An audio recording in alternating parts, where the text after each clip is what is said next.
नाम है हमारा सविता व्रत मंडल। स्वागत है आपका मार्गदर्शन और परामर्श के इस कार्यक्रम। आज का विषय है समय अनुशासन। मेरा जोर इस बात पर रहेगा कि हम समय अनुशासन में असक्षम क्यों रहते हैं। जिंदगी क्या उत्पादकता की एक अंधी दौड़ है? जिंदगी में मुझे अपने तरह से प्रयोग करने का कोई जगह नहीं है? क्या मैं यह जान नहीं सकता हूं कि कौन सा काम या कौन सा चीज मुझे अच्छा लगता है या मुझे सुकून देता है? हाँ, जरूर है। हमें जरूर जानना चाहिए। मुझे तो जो अच्छा लगे वो भी करना चाहिए। पर जिंदगी एक प्रोडक्टिविटी और पीस के बीच का एक फाइन बैलेंस है। हम किसी एक तरफ ज्यादा नहीं झुक सकते। पर अगर किसी व्यक्ति का उत्पादकता और शांति का उत्स एक है तो वह व्यक्ति जरूर सफल होगा और उसे टाइम मैनेजमेंट का कोई भी समस्या नहीं होगा। पर जैसा साधारण लोग हैं, जैसे हम जैसे साधारण लोग जिनका प्रोडक्टिविटी और इनर पीस का उत्स अलग है, तो उन्हें एक टाइम मैनेजमेंट की जरूरत है एक स्वस्थ जीवन बिताने के लिए। जब हम किसी से टाइम मैनेजमेंट की बात करते हैं तो ये प्रायः पाते हैं कि उन्होंने कोई एक तरीका अपनाया और वो तरीका सफल नहीं रहा और उसके बाद उन्होंने वो तरीका छोड़ दिया। ऐसा होने का कारण शायद ये है कि जो तरीका उन्होंने अपनाया वो उनके व्यक्तित्व के साथ मेल नहीं खाता है, या फिर हो सकता है कोई दूसरी बात हो। समय को मेरे अनुसार चलाना है। समय अपने गति से चलता है, तो मुझे ये सोचना होगा कि मुझे अपने में कहां-कहां परिवर्तन लाना है कि मैं समय की धारा के साथ चल सकूं और समय के साथ मेरा कोई संघात नहीं हो। मुझे जो सबसे महत्वपूर्ण लगता है वह है दिशा ज्ञान, डायरेक्शन। अगर एक व्यक्ति एक निश्चित बिंदु से एक निश्चित दिशा की ओर चलता है और एक दूसरा व्यक्ति के पास कोई निश्चित दिशा नहीं है, तो क्या होगा? जो व्यक्ति एक निश्चित दिशा की ओर चल रहा है तो वो ज्यादा दूरी जा पाएगा, और जिसके पास कोई निश्चित दिशा नहीं है तो वो अपने बिंदु में लौटेगा, फिर रास्ता चालू करेगा, फिर लौटेगा, फिर चालू करेगा। तो उसके अंत में, एक निश्चित समय के अंत में जो टोटल दूरी तय करेगा वो कम होगा। तो इसमें क्या हुआ? समय के साथ एक संघात रहा, समय के साथ एक तालमेल नहीं बना सके। अब मैं इसको कैसे ठीक करें, कैसे इसका सामना करें? सबसे पहला चीज जो हमें करना है वो एक लक्ष्य होना चाहिए। जिंदगी का लक्ष्य आपको एक निश्चित दिशा में, एक निश्चित समय में पहुंचने में सहायता करे। जिंदगी का लक्ष्य अगले 5 साल का लक्ष्य, अगले 1 साल का लक्ष्य, अगले 6 महीने का लक्ष्य, अगले 3 महीने का लक्ष्य, अगले 1 महीने का लक्ष्य, अगले 15 दिनों का लक्ष्य, अगले 7 दिनों का लक्ष्य, अगले 1 दिन का लक्ष्य, अगले 1 घंटा का लक्ष्य। लक्ष्य ठीक करते समय एक एक्स फैक्टर को हमेशा अपने ध्यान में रखना चाहिए ताकि परिस्थिति बदलने पर भी हम प्रवाह के साथ चल सके। लक्ष्य ठीक करते समय मुझे अपने बारे में एक अवधारणा होना चाहिए, यानी कि एक सेल्फ कॉन्सेप्ट होना चाहिए। मैं ऐसा कोई लक्ष्य ठीक नहीं करूं जो मेरे लिए संभव नहीं। मुझे लिखित रूप में लिखना चाहिए कि आज मैं स्कूल जाऊंगा तो वहां क्या-क्या करूंगा, और उसका एक प्लानिंग होना चाहिए। अगर प्लानिंग फेल करता है तो फिर एक नया प्लान बनाया जाए, पर इस तरह का प्लानिंग नहीं होना चाहिए जो कि फेल करे, तब वो फिर प्लान ही नहीं। पर अगर हम अपने को और अपने परिस्थिति को समझते हुए प्लान करते हैं तो हमारा प्लान कभी भी फेल नहीं करे। दूसरी जो सबसे बड़ी समस्या है वो ना नहीं कहना।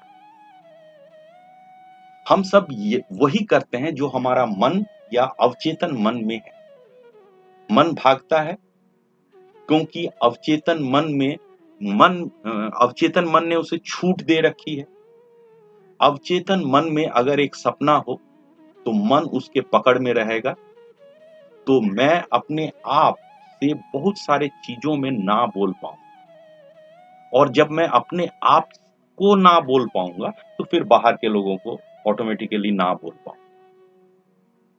तो इसलिए ये जरूरी है कि हमारे अवचेतन मन में एक चित्र बना रहे। चित्र किस चीज का? वो लक्ष्य का। मैं एक डॉक्टर हूं, मैं बैठा हुआ हूं, पेशेंट मेरे सामने बैठे हुए हैं, और ये जो अवचेतन मन में चित्र है इसके अनुसार मेरा मन बोलेगा डॉक्टर बनना है। डॉक्टर जब बनना है तो उसके लिए परिश्रम करना है। परिश्रम करने के लिए मुझे ये इधर नहीं जा सकता हूं। तो मैं अपने आप से ना बोलना सीखूंगा, और जब ना अपने आप से बोलना सीखूंगा, मुझे मोबाइल नहीं करना है, मुझे आज सपोज फिल्म नहीं देखना है, तो इस तरह से जहां जरूरत होगा वहां पर मैं अपने आप को ना बोल पाऊंगा। और जब मैं अपने आप से ना बोल पाऊंगा तो फिर बाहर के लोगों को ना बोल पाऊंगा, और उसके कारण मैं बहुत सा समय बचा सकूं। मुझे अगला जो समस्या है, मुझे काम करने के बाद खुशी नहीं। ज्यादातर बच्चे अपने प्लानिंग मन में करते हैं, और अगर उसको कॉपी में लिख कर प्लानिंग करें और काम खत्म होने के बाद उसमें टिक लगाते जाएं, और खत्म होने के बाद फिर घूम के देखे कि मैंने कितना किया, तो उसको खुशी मिलेगी। या वो किसी को बोलते हैं कि आज मैं ये करूंगा, और लास्ट में फिर बोलते हैं कि हाँ आज मैंने ये कर लिया है, तो वो आदमी आपको वाह वाह बोलेगा। जनरली आप पेरेंट्स के साथ शेयर कर सकते हैं, या दोस्त के साथ शेयर कर सकते हैं, या टीचर के साथ शेयर कर सकते हैं। तो फिर क्या होगा कि आपको खुशी, छोटी छोटी अचीवमेंट से आपको खुशी होगी कि मैंने आज ये काम कर लिया हुआ सॉलिड। इसके बाद जो अगला समस्या है, मेरा बहुत समय फालतू कामों में चला गया। फालतू काम का मतलब है कि जो मेरे लक्ष्य से मेल नहीं खाता पर मुझे आनंद देता है, और उसे मैं ना नहीं बोल सकता। आप दिन को घंटों में बांट ले और हर घंटे में आप क्या कर रहे हैं उसका विवरण को लिखिए। इससे आपको पता चलेगा कि आपके पास आपका कितना समय बेकार में खर्च हो रहा है। अब आप एक इस तरह से प्रयास कीजिए कि इन जगहों में मैंने अपना समय व्यर्थ में गवाया, और फिर अपने अवचेतन मन के सपनों को सोचिए, उसके अनुसार काम करने का जो लक्ष्य है उसको सोचिए, और फिर अपना समय को खींचिए, समय को निकालिए उस जगह से जिस जगह में वो डूब रहा है। तो इस तरह से हम क्या कर सकते हैं, फालतू समय कामों से अपने आप को बचा सकते हैं और अपने लक्ष्य की ओर जा सकते हैं। ताकत नहीं है, नींद लग रहा है, क्या करें? इस छोट इसका एक हम सीधा और छोटा सा जवाब दे सकते हैं कि एक्सरसाइज और अच्छा नींद इसके लिए बहुत जरूरी है, क्योंकि ये आपको ब्लड सर्कुलेशन या बॉडी के अंदर जो पॉजिटिव सिक्रीशन है वो होगा, और आपको ताकत बढ़ाने में सहायता करेगा। अगला जो समस्या है वो है मुझ में टालने की आदत। हम टालते क्यों? हमें अच्छा नहीं लगता है इसीलिए टालते हैं। और हमें अच्छा क्यों नहीं लगता है? क्योंकि उसके साथ हमारी कोई असफलता या अपमान या कोई नेगेटिव वाइब जुड़ा हुआ है। विद्यार्थी जीवन में हमें ऐसे बहुत काम करने पड़ते हैं जो हम पसंद नहीं करते हैं, जिसमें हम पहले असफल हो चुके हैं, टीचर का डांट सुन चुके हैं, घर में डांट सुन चुके हैं। तो मुझे जीतने का इतिहास बनाना पड़ेगा। जीतने का इतिहास कैसे बनाएंगे? काम को छोटे-छोटे भाग में बाँट लेंगे, छोटी-सी सफलता लाएँगे, छोटी-सी सफलता के बाद बड़ी सफलता की ओर चलेंगे। अगला समस्या जो बच्चे जनरली लाते हैं, वो है मैं आलसी हूँ। आलसी होने का भी मुख्य कारण लक्ष्यहीनता है।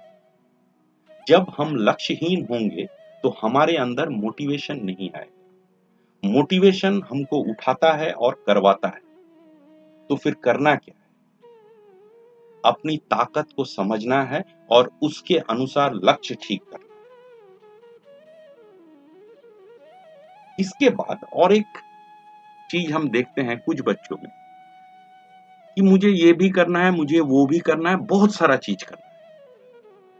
ऐसा नहीं होना चाहिए, गलत है। आपको एक ही चीज करना है। आप जैसे ही बहुत सारे चीजों को लेकर के व्यस्त हो जाएंगे, तो आप अपने लक्ष्य से दूर होते जाएंगे। इसलिए चुनिए, ये चुनिए कि आपको करना क्या है, आप क्या नहीं करना चाहते हैं, आपके व्यक्तित्व के साथ क्या मिलता है, और ये जो बहुत सारा चीज करने का जो जाल है, इससे निकल के आना। और एक चीज जो जनरली समस्या के रूप में आती है, वो है रिएक्टिव।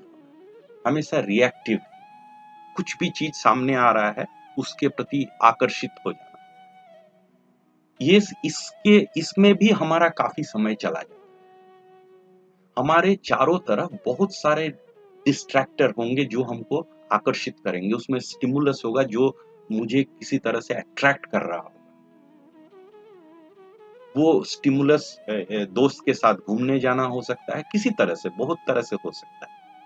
किंतु फिर वही एक ही बात है कि आपको ये एक प्रैक्टिस के द्वारा, ना बोलने के द्वारा, अपने लक्ष्य ठीक करने के द्वारा, अपने जो जो रिएक्शंस है उसको प्रैक्टिस के द्वारा आपको धीरे-धीरे कंट्रोल में लाना है। एक दिन छोटा ना बोलना है, उसके बाद फिर बड़ा, फिर बड़ा, फिर बड़ा। इस तरह से आपको आगे बढ़ना है, और इस तरह से आगे बढ़ने के लिए सबसे जो ज़्यादा आपके लिए सहायक होगा, वो है आपका लक्ष्य और आपका इंटरनल मोटिवेशन। मेरा मन और मेरा अवचेतन मन सब ठीक करता है। जब चीज प्रैक्टिस में आता है, तो हमेशा मैं इस चीज को कंट्रोल कर सकूंगा कि मुझे करना क्या है। सफलता एक दिन का कहानी नहीं होता है, ये बहुत दिनों के परिश्रम की कहानी है। जब हमारे लक्ष्य में दूसरों की सेवा करने की भाव रहेगी, तो हम बिना दबाव के आगे बढ़ सकते हैं और समय के साथ मिला करके चल सकते हैं। ऐसा हो सकता है, मेरा सपना, जैसे कि मैं एक डॉक्टर हूँ और मैं बिना पैसा का चिकित्सा कर रहा हूँ। मेरे चेंबर के सामने एक लंबी लाइन लगी हुई है और सभी ये बोल रहे हैं कि इस डॉक्टर को दिखाने से हमारा सब रोग दूर हो जाएगा। तो अगर इस चीज को हम अपने अवचेतन मन में बैठा सकते हैं, तो फिर हमारे पास लक्ष्य आ जाएगा, और लक्ष्य आने के बाद दूसरे चीज अपने आप अपने को एडजस्ट करते जाएंगे, प्रैक्टिस करते जाएंगे कि हमको ये लक्ष्य तक पहुंचना कैसे है। धन्यवाद। इस विषय में अगर कुछ और भी अगर आपको सुनना है, तो आप कृपया मेरे ईमेल में कॉन्टैक्ट